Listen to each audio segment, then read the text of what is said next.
Over the past 5 years, North Jakarta's culinary explorations have increased, and this time, Franco-Japan is created by presenting the finest flavors from two continents, the Europe and Asia. And it is done by the same people behind Sushi Masa, a renowned Jakarta sushi institution. I'm Kevin Rasumantri. Come taste the beauty only on See Indonesia. Kind of.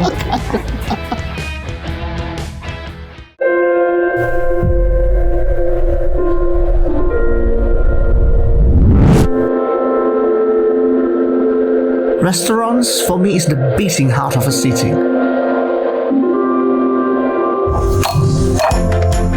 A venue where good food and community intertwine. That is why I love exploring new places, from those hidden online ways to the glitz and glam of modern restaurants. Follow me while I'm visiting the most exciting eating places around cities, only on See Indonesia.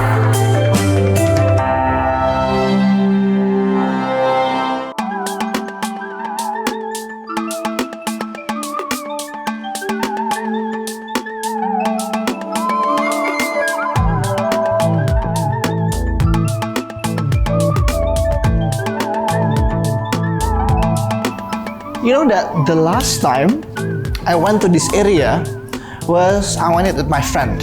So we went to this Pasar Ikan Muara Baru fish market that was so vibrant, so lively. It was for me, it's life changing because that's the first time I went to that kind of so alive fish market like that. And after that, we went to dine and eat a fresh seafood that's grilled that we bought from the market with my friend Aditya Muskita. But what interesting about that turned out to be this area, not only a place where you go to the traditional fish market, but inside of the complex of Nizam Zaman Harbor, there is this building.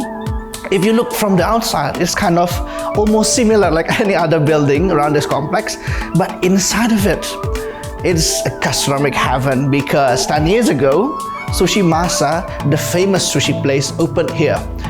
And today, I'm going to this place that's called the Six, on the 6th floor, that they service omakase and French-Japanese food. That is something that's really rare even in the district like Jakarta Central or the Senopati itself. And I'm also interested because the chef is very young, and what I'm really excited about that this place is not located in the more lively gastronomic place like Pik or even Kelapa Gading, but it's in the fish market area.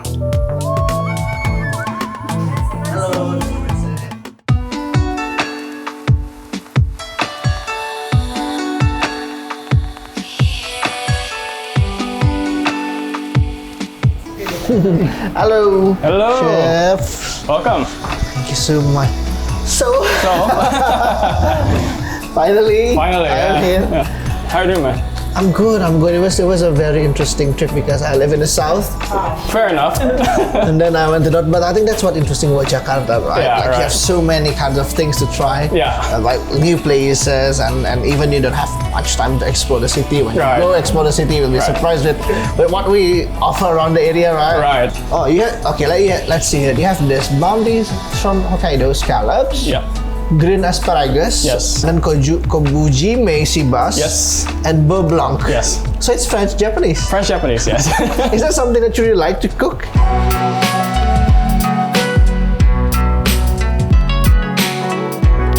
So my basics is I studied in Swiss and Yeah. I learned French cooking. That's like the basics. Oh, you're in the French part of the Swiss. French part of Swiss, yes.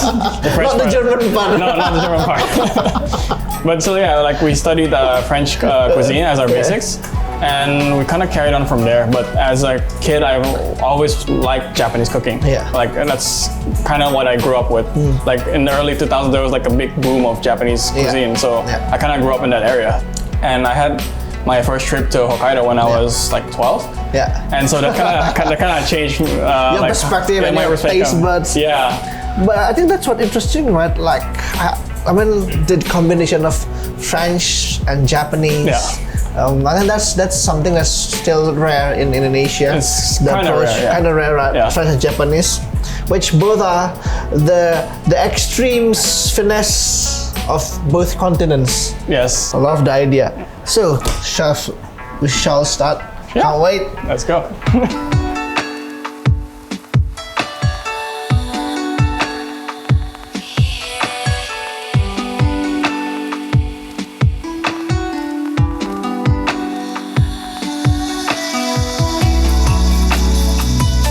Oh.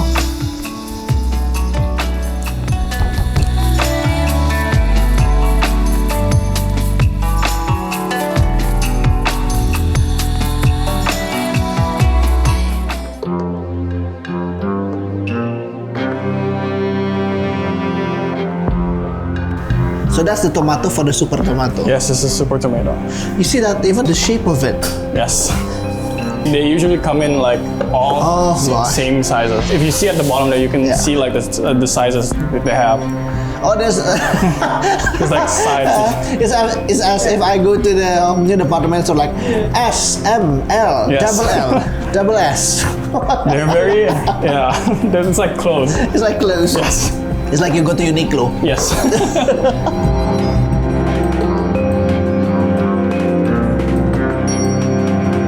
It looks sexy, yeah? Yeah. It's very aesthetic tomato. The Jennifer Lopez of tomato, right? Kind of.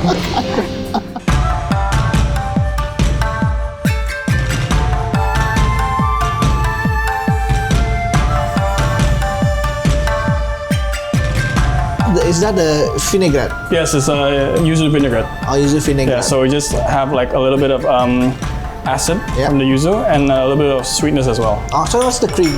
Sorry? The cream? It's a burrata cheese. Oh, the burrata cheese. Yes. So it's almost like kind of Italian. Kind of Italian. Caprese salad. It's kind of like a caprese salad. Oh, that's so pretty. You do the justice for the tomato. Yeah. Look at that.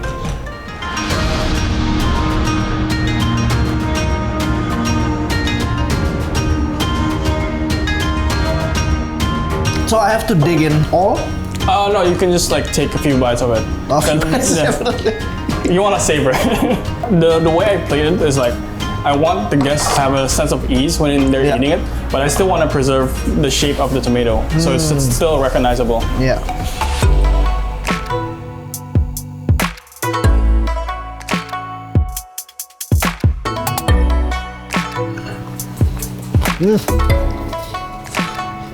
Oh. Now you understand why the dish Now is I named know why. Hence, super tomato. Super tomato.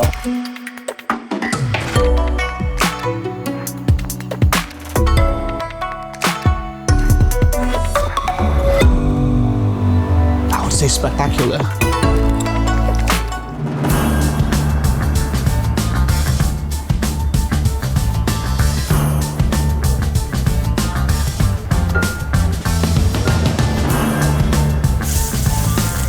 So, what's the difference between Hokkaido scallop and other European scallops? More on the taste, it's more sweeter. Oh, Yeah, more sweeter. why Japanese food? Everything is way more sweet. I think it's because of the climate, yeah. It's the climate. Climate and the topography, the geology. Yes, and the geography as well, because like Japan as a country, they're kind of lucky in the sense that their That's ocean true. is like in between 3 different oceans. So the currents bring a lot of more food variety for Yeah. the fishes. So it's the Pacific, it's the North Atlantic, Yeah. right? Yeah, from these oceans, like they bring in a lot of like let's say plankton and other Yes. types of shellfish. Yeah. The water itself is rich in nutrients. Oh, yeah. That's something that you cannot replicate, right? Yes, especially wild fish Yeah. from Japan, costs super expensive.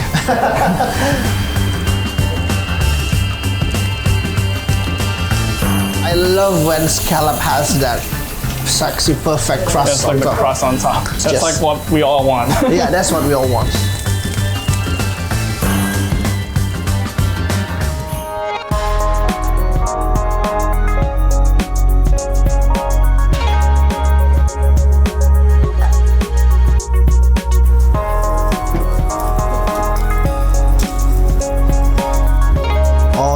assembling the dish.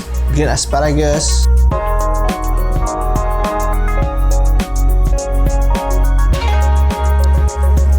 Oh, that's the garum. It's the garum, yes. Oh, the garum is kind of saucy, yeah? Yes, it's kind of saucy. So it's like a vinaigrette. So it's a vinaigrette that we mix with like stock and again wagyu fat. Yeah. Again wagyu fat. So it's like a bit saucy. So like the idea is when it hits the hot asparagus, it kind of melts everything. Oof. And it coats everything perfectly. Yes, it coats everything.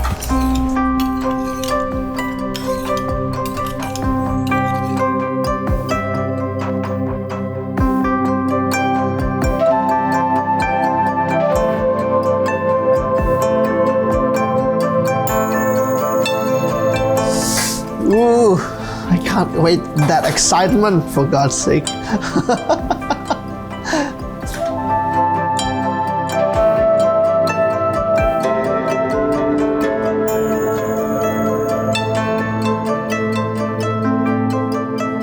Also, this is the end result, yeah? Yes. So fatty. I can smell the meatiness from the garum. Yes.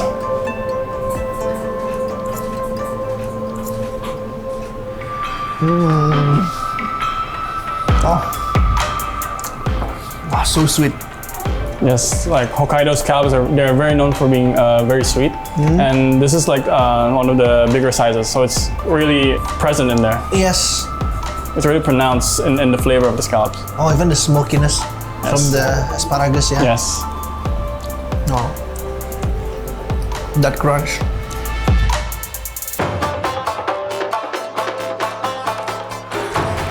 I really like how you, this kind of rule of when you serve scallop, the sauce has to be creamy. Yes. Or when you serve scallop, you have to serve it chilled and tangy. Yes. Right? Either using beurre blanc or using something. Using scallop, that's kind of sauce, right? Like a beurre blanc. Or kind of orange, zesty notes and everything. Yes. But this one, it's very like umami, salty, very robust flavor, and I like that. It's kind of like, I would say, punch in the face. Really love it. Thank you.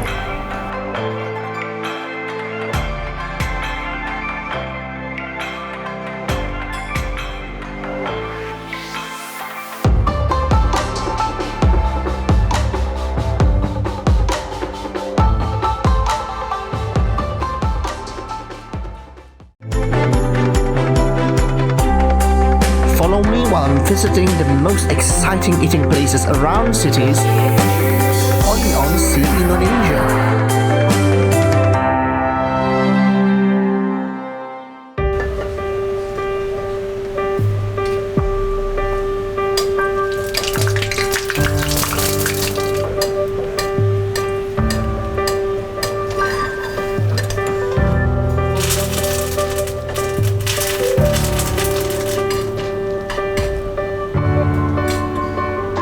Yes, so this is the kobujime black cod. Yeah. Kobujime is a method of curing using kombu. Oh. Yes. This is ikura. Oh, the ikura. Yes, ikura. So this is the ikura that we use in the sauce. Oh, God.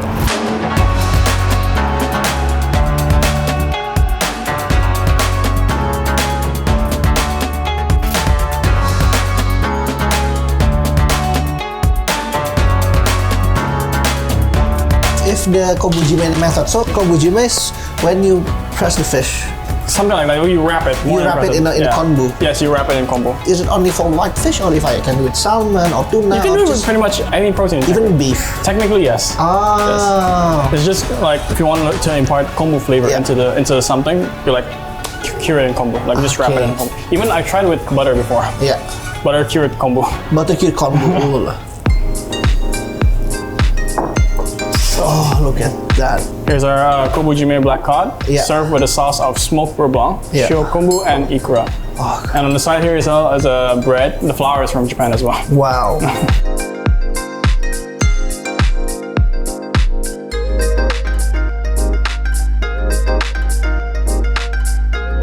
You know, sometimes when you see the food glistens, it says something good. I can't wait to try it. That's the sauce first.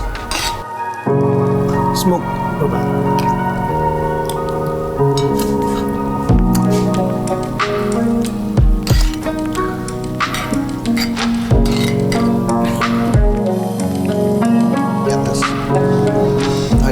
just glistens.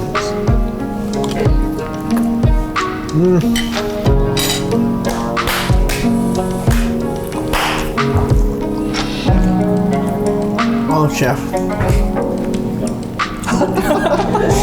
Just silence. When you don't know what to say, that's a good sign.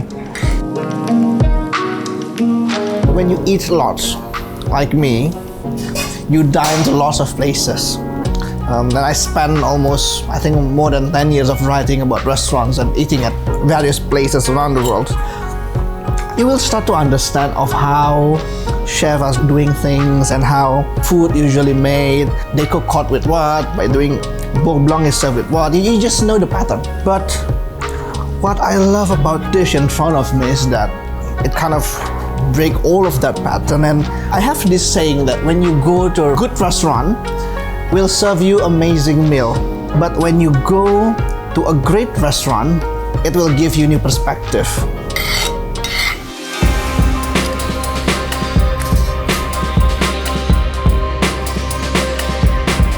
If Indonesia has Michelin star, this is a Michelin quality dish.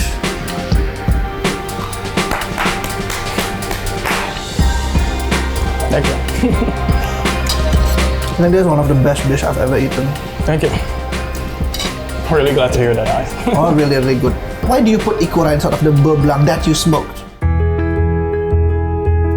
So the idea was like, it just adds a nice like flavor pop. Yeah. If we were to use like something like caviar for this dish, it wouldn't be as pronounced because caviar, it has a pop to it, but it's very subtle. Yeah. It could like be masked by the beurre blanc. Yeah. That's why we decided to use ikura because it's more pungent in flavor. Even the juice from the ikura, Yes. it gives this kind of sublime fishiness. Yes. If that even a word. Yeah, it's like fishy in a good way.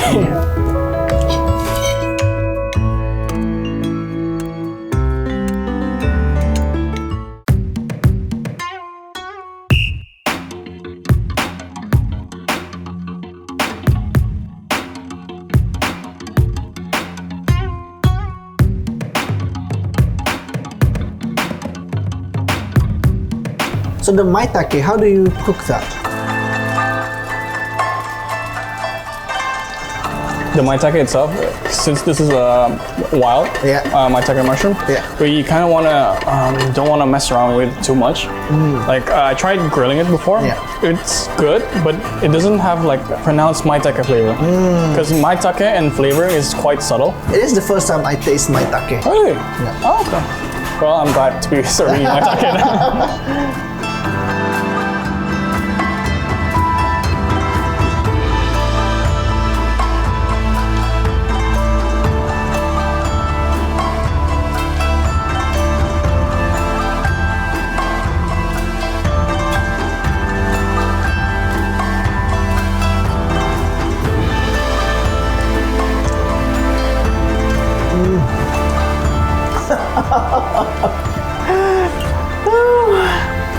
For God's sake. How dare you?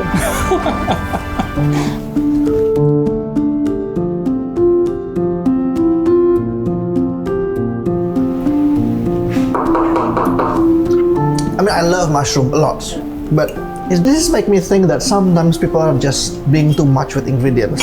Yeah, like honestly speaking, like it's like almost doing a disservice to the ingredients. And what I really like from this dish, it's really smart because, to be honest, frankly speaking, when you serve this with potato puree, I'm kind of like, mushroom and potato puree. We know that salted mushroom and potato is always good, right? Yeah. With steak and everything. Yeah. But I was like, okay, this potato puree with lots of butter, would that be too much, overwhelming the mushroom and stuff like that? But not to be, the mushroom is still the star. I think also because of the natural flavor of the maitake itself. You know? It's kind of strong, sweet, earthy, meaty. Yes. It's really, really good. It's funny because like I never intentionally this dish was based on my childhood. Oh chef, you know how happy I am.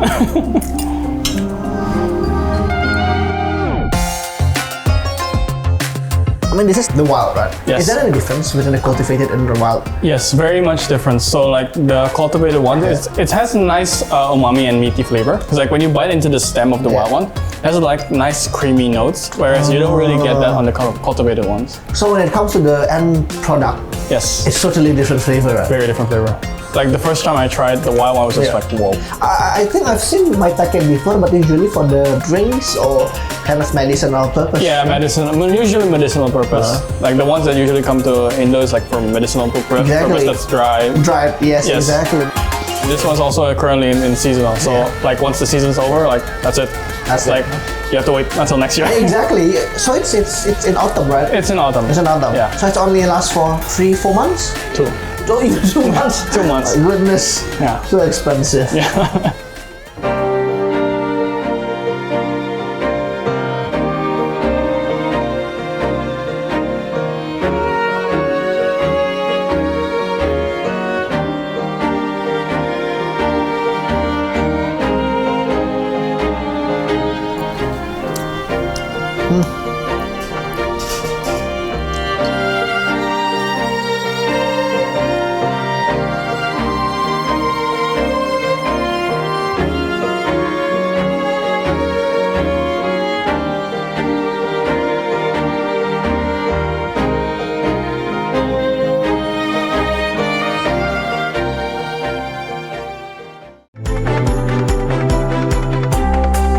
Follow me while I'm visiting the most exciting eating places around cities only on Sea Indonesia.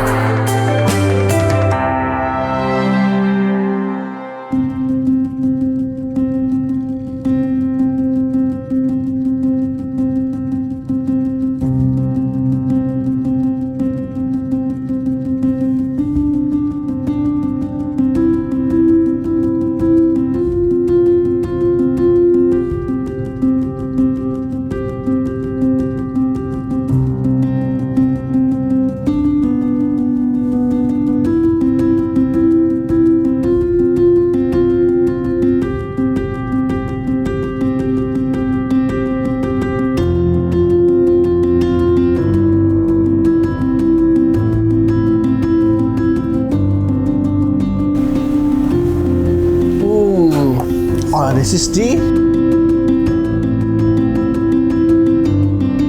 So it's an apple tartatan that's been made with butterscotch and shiokoji. Shiokoji is very used often these days, yeah. It's getting more popular, definitely. Yeah. It's like a trendy thing. Trendy thing, It's exactly. like a trendy thing, yeah. So we have an ice cream made from bergamot and a sauce made from calvados. And just as final touches, usually we have a spray of calvados. Oh. No.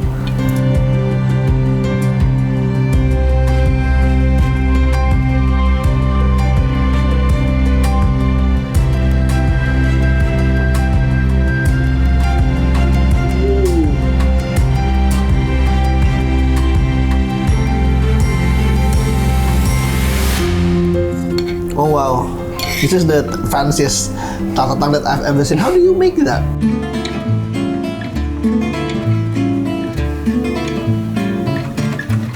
We actually like tried 3 different apples before this, and we found like this type of apple is the best for like rolling. Rolling it, yeah. Because like some of them are too fragile, some of them are too stiff. And I did the butterscotch with the shiokoji.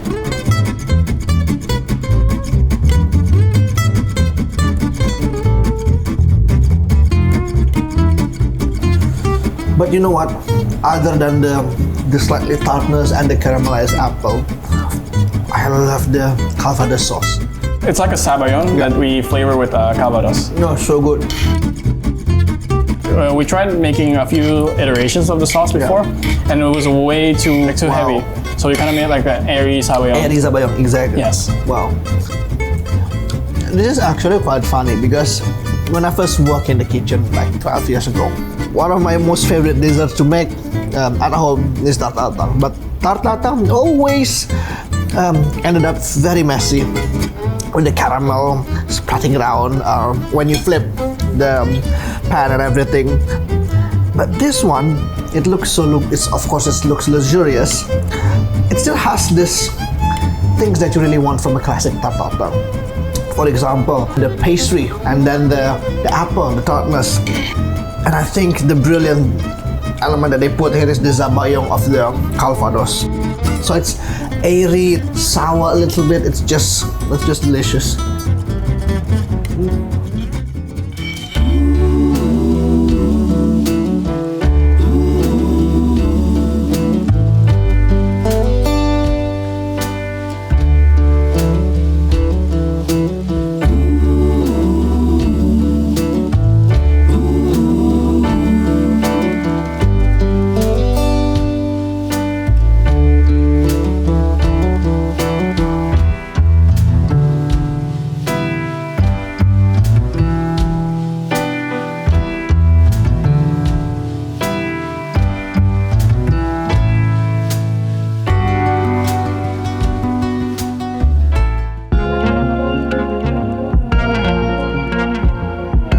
A restaurant like the Six is one in a million.